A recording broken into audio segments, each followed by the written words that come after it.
దేశం అంతా తిరిగా, నాకు ఎక్కడా కూడా వాలంటీర్ సిస్టమ్ నాకు కనపడలా. ప్రతి 50 కుటుంబాలకి ఒక మనిషిని పెట్టి మీ బాగోగులు చూసేటువంటి వ్యవస్థ నాకైతే అక్కడ కనపడలా. మీకు కనపడిందా? వాలంటీర్ వచ్చి మీకు పెన్షన్ ఇస్తున్నారా? ఏ రోజు ఇస్తారు? ఎన్ని గంటలకు ఇస్తారు? కింద ముందే ఉందా? 6 గంటలకు వచ్చి మీ తలుపు కొట్టి మిమ్మల్ని లేపి ఇదిగో అమ్మా మీ పెన్షన్ అని చెప్పి అక్కడ ఇచ్చారా? అట్లాగే సెక్రటరియట్ వ్యవస్థ కూడా ఎక్కడ మీ ఊళ్ళో ప్రతి 2000కో 3000కో ఒక సెక్రటరియట్. మీ ఊళ్ళో ఎన్ని సెక్రటరియట్లు ఉన్నాయి?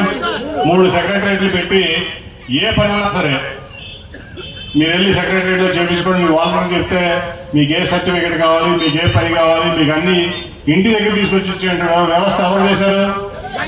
ఎక్కడ ఉందా ఈ భారతదేశంలో? నాకు తెలిసి ఏ రాష్ట్రంలో లేదు, ప్రపంచంలో కూడా లేదు. ఇవాళ చంద్రబాబు నాయుడు అభివృద్ధి అభివృద్ధి అభివృద్ధి అని చెప్తున్నాడు. ఎక్కడుంది అభివృద్ధి? ఏం చేశాడు?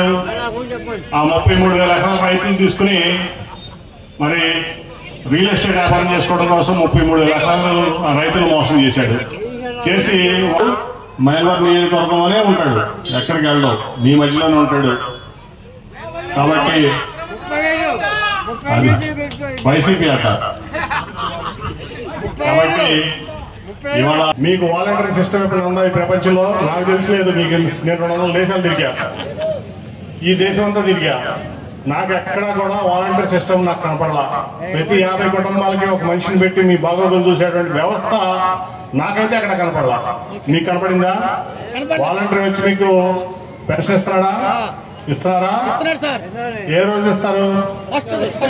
ఎన్ని గంటలకు ఇస్తారు? కింద ముందే ఉందా? 6 గంటలకు వచ్చి మీ తలుపు కొట్టి మిమ్మల్ని లేపి ఇదిగో అమ్మా మీ పెన్షన్ అని చెప్పి అక్కడ ఇచ్చారా? అట్లాగే సెక్రటరియట్ వ్యవస్థ కూడా ఎక్కడ మీ ఊళ్ళో ప్రతి 2000కో 3000కో ఒక సెక్రటరియట్. మీ ఊళ్ళో ఎన్ని సెక్రటరియట్లు ఉన్నాయి? 3 సెక్రటరియట్లు పెట్టి ఏ పని ఉన్నా సరే మీరు వెళ్ళి సెక్రటరియట్ లో చేయించుకోండి. మీ వాళ్ళని చెప్తే మీకు ఏ సర్టిఫికేట్ కావాలి, మీకు ఏ పని కావాలి, మీకు అన్ని ఇంటి దగ్గర తీసుకొచ్చి ఇచ్చే వ్యవస్థ ఎవరు చేశారు? ఎక్కడ ఉందా ఈ భారతదేశంలో? నాకు తెలిసి ఏ రాష్ట్రంలో లేదు, ప్రపంచంలో కూడా లేదు. ఇవాళ చంద్రబాబు నాయుడు అభివృద్ధి అభివృద్ధి అభివృద్ధి అని చెప్తున్నాడు.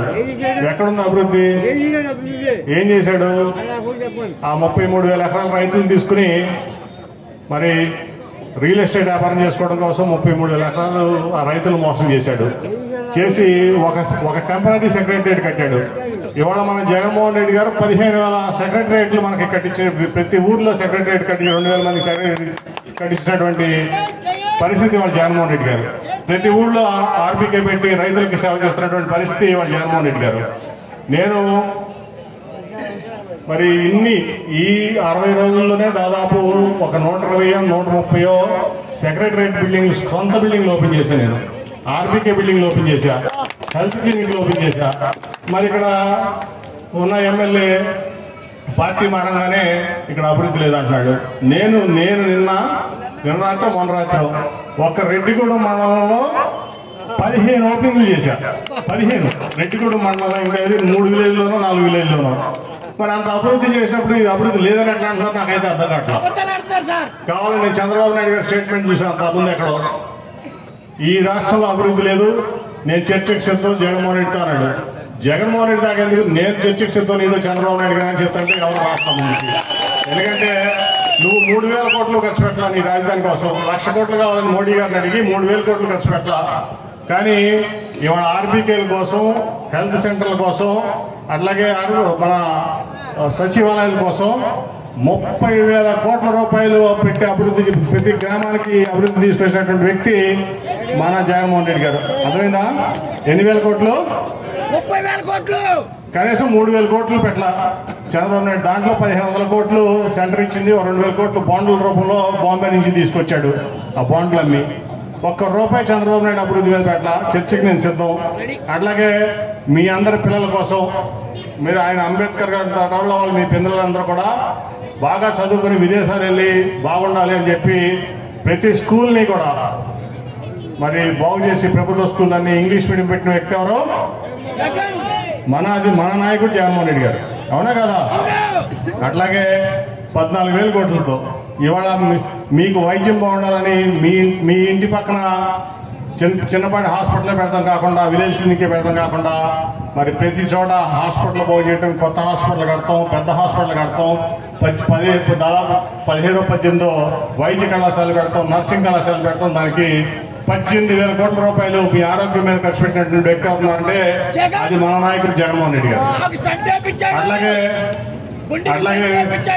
25 లక్షల రూపాయల కుటుంబానికి ఆరోగ్యశ్రీ ఇచ్చిన గొప్ప వ్యక్తి ఎవరు? ఫీజు రియంబర్స్మెంట్ ఇచ్చేది ఎవరు? విద్యాదేవిని ఇచ్చేది ఎవరు? విద్యా వసతి ఇచ్చేది ఎవరు? అమ్మఒడి ఇచ్చేది ఎవరు? విదేశీ విద్య ఇచ్చేది ఎవరు? ఏది చూసినా జగనే. ఆసరా ఇచ్చేది ఎవరు?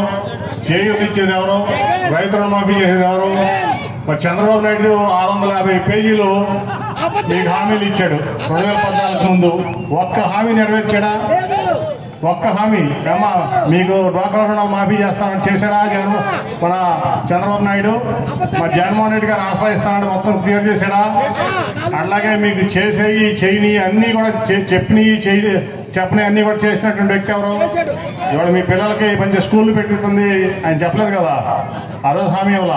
కానీ 650 పేజీలు హామీ ఇచ్చి ఒక్క హామీని కూడా నెరవేర్చినటువంటి ద్రోహి ఉన్నారంటే అది చంద్రబాబు నాయుడు అని చెప్పి మీకు తెలియజేస్తున్నా. అవునా కదా? ఇక్కడ ఆంధ్రప్రదేశ్ ప్రజలకి ఏది చేయాలన్నా నేనున్నాను ఇక్కడ. టీడీపీ వాళ్ళు కూడా ఆలోచించుకోవాలి. ఇవాళ మీ ఓటు చంద్రబాబు నాయుడుకి వేస్తే